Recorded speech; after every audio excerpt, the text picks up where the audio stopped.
Assalamualaikum warahmatullahi wabarakatuh. Bapak, Ibu, dan saudara-saudara sekalian, sudah lama ruang udara kita yang berada di atas Kepulauan Riau dan Natuna dikelola oleh Singapura.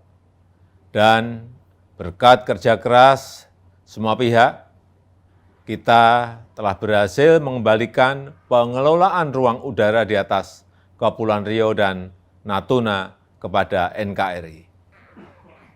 Dan ini menambah luasan Flight Information Region FIR Jakarta sebesar 249.575 km persegi. Alhamdulillah, saya telah menandatangani Peraturan Presiden Perpres tentang pengesahan Perjanjian FIR Indonesia dan Singapura.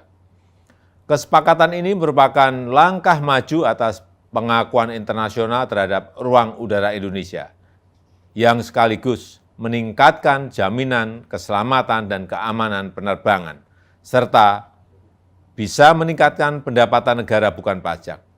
Dan hal ini bisa menjadi momentum untuk modernisasi peralatan navigasi penerbangan dan pengembangan SDM Indonesia.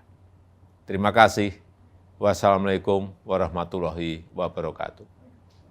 Baik Pak, untuk pertanyaan pertama, apakah manfaat perjanjian FIR yang baru ini bagi Indonesia Pak? Sebenarnya manfaat utama adalah kita menunjukkan bahwa Indonesia ini negara yang berdaulat, sudah mampu mengelola dirinya sendiri. Dan itu saya kira berpuluh-puluh tahun masalah ini tidak terselesaikan, tapi di bawah leadership Presiden Joko Widodo, kami diperintahkan pembantunya untuk menyelesaikan. Jadi hampir sebelum COVID, ya tadinya sih kita pikir 1 tahun selesai, tapi karena COVID ya tertunda. Tapi kita bersyukur bahwa ini Desember kemarin finalisasinya sudah selesai, dan ini hanya proses administrasi kita yang kita tuntaskan. Jadi ini menunjukkan sekali lagi bahwa Indonesia itu negara yang betul-betul bisa mengatur dirinya sendiri. Pertanyaan selanjutnya, ditengarai kesepakatan yang sekarang tidak ada bedanya dengan sebelumnya mengenai delegasi ruang wilayah 0 sampai 37.000 kaki kepada Singapura. Artinya take off dan landing pesawat Indonesia di wilayah yang masuk FIR tersebut bergantung pada Changi, termasuk pesawat VIP Indonesia, Pak.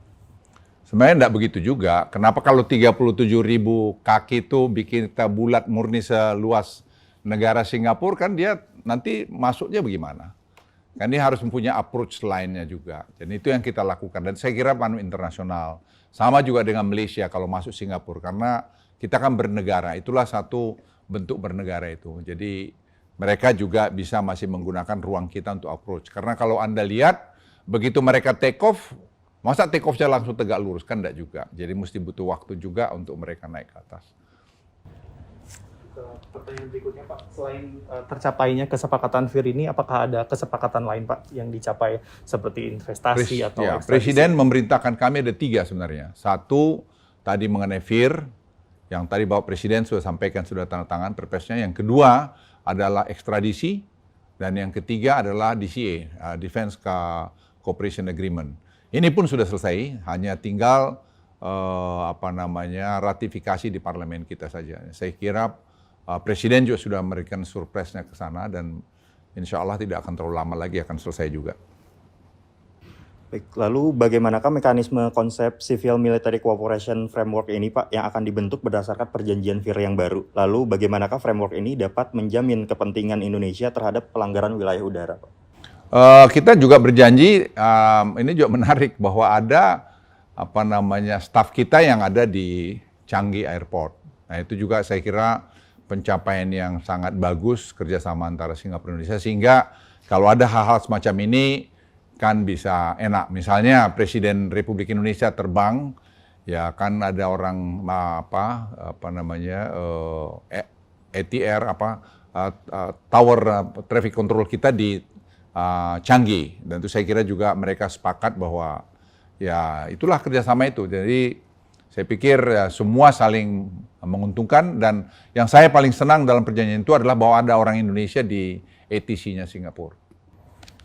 Selanjutnya Pak, Bagaimana perjanjian FIR yang baru mengatur mekanisme clearance, Pak, diplomatic and security untuk non-scheduled aircraft? Ya sama tadi, jadi kita juga tetap seperti itu ada di kita. Tapi kita tetap tadi mengkomunikasikan dengan mereka dan kita yang memegang kendali. Itu saya kira perlu diketahui. Yang dulu kita hampir tidak punya kendali di situ. Sekarang kita, tapi ya saya kira kerjasama untuk karena safety security seperti Bapak Presiden sampaikan, kita akan train manusia kita, perbaiki angkatan kita, dan itu tadi Bapak Presiden sampaikan akan menambah penerimaan negara juga nanti dari pengontrolan ruang udara di situ. Kemudian Pak, perjanjian FIR yang baru ini apakah ada pengaruhnya terhadap perjanjian Indonesia-Malaysia tahun 1983 tentang pemberian koridor laut dan ruang udara yang di atasnya untuk lalu lintas pesawat udara Malaysia di antara Malaysia Timur dan Barat? Sekarang sudah oleh Pak Menteri Perhubungan sudah dibicarakan dan saya lihat tidak ada masalah.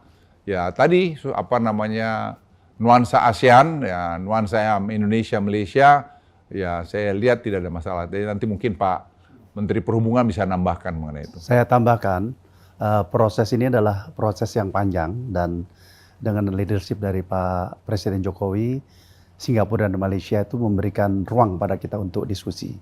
Dan diskusi kita lakukan lebih dari 60 kali dan diskusi itu bicara mengenai teknis.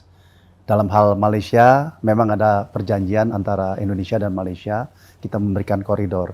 Sebagai satu sahabat, tentu kita memberikan ruang antara negara Malaysia dengan suatu ruang. Dan kesepakatan ini juga kita lakukan two-parted, Indonesia-Malaysia, Indonesia-Singapura, dan kita juga lakukan tripartite sehingga semua kesepakatan ini didasarkan pada suatu kesepakatan. Setelah Pak Presiden menandatangani PP, maka ini akan berlaku dan ini memang dinanti oleh semua pihak dan kesempatan kita untuk mengelola wilayah di wilayah sendiri ini akan terjadi. Lalu bagaimanakah perjanjian FIR ini Pak untuk mengatur atau membuka arah peraturan penentuan formulasi navigation charge? Dan siapa yang akan menjadi charging authorities-nya untuk bagian FIR Singapura yang merupakan wilayah udara di Indonesia Pak? Jadi kita memang akan melakukan koordinasi ini. Tadi apa yang disampaikan oleh Pak Luhut, maka safety menjadi suatu kepentingan yang utama. Tetapi juga seperti Pak Presiden sampaikan, kita mendapatkan charging untuk navigasi. Dan oleh karenanya nanti Airnav akan berkoordinasi dengan ETC atau traffic control yang ada di Singapura dan kita mendapatkan kemanfaatan itu. Ya, selanjutnya Pak, dalam pasal 28 Konvensi Chicago 1944 diatur bahwa negara yang apabila merasa dirinya sudah mampu bisa menyediakan layanan navigasi udara di atas wilayahnya. Kemudian Aneks 11 juga memberikan ketentuan bahwa apabila tidak mampu maka dapat didelegasikan. Lalu pertanyaannya adalah sebelum dibuatnya perjanjian FIR ini Pak, apakah sudah dilaksanakan penilaian diri atau self-assessment kemampuan teknis dan SDM Indonesia? Apakah sudah dilakukan? Kemudian apakah hasilnya nanti akan dipublish begitu? Kemudian faktor apa saja Pak yang dari self-assessment tersebut yang membuat Indonesia perlu lanjutkan atau perlu pendelegasian bahkan sampai 25 tahun ke depan Pak? Ya sebenarnya itu detail sekali. Saya kira Kemhub sudah melakukan itu dan kita tidak lihat ada masalah. Hanya selama ini, maaf kalau saya bilang pemerintah Indonesia itu kurang agresif. Kita bangsa besar kok, masa kita nggak bisa? Itu teknis sekali. Dan orang-orang kita saya lihat di Dirjen Perhubungan Udara itu sudah sangat qualified. Jadi ini matter of waktu dan itu ada transisi juga akan berjalan dan tadi Presiden sudah memerintahkan kita akan perbaharui alat-alat tercanggih kita sehingga kita pun tidak akan ada masalah situ. Jadi saya berharap bahwa ini dalam waktu tidak terlalu lama sudah bisa selesai. Saya tambahkan sedikit bahwa navigasi Indonesia adalah navigasi yang sama baiknya dengan yang ada di luar ya. Nah ini terbukti bahwa bukan di daerah situ saja kita mengontrol daerah Jakarta, FIR Makassar dan itu bisa berjalan dengan baik. Jadi bahwa itu terjadi suatu pelimpahan dengan serta-merta kita bisa melaksanakan itu dan kita sudah mampu dan IQ juga memberikan suatu apresiasi pada kita satu negara besar yang mengelola jumlah pesawat yang besar dan mampu dengan baik. Apakah dengan pertentangan komitmen perjanjian FIR tersebut dengan pasal 458 Undang-Undang Penerbangan akan direvisi, Pak?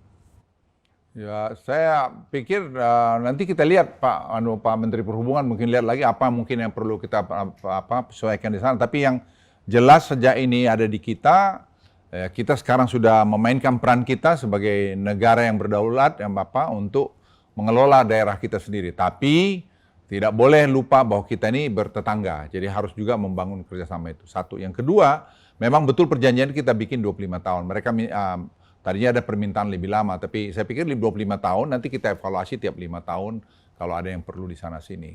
Perbaikan-perbaikan penyesuaian untuk kepentingan kedua belah pihak.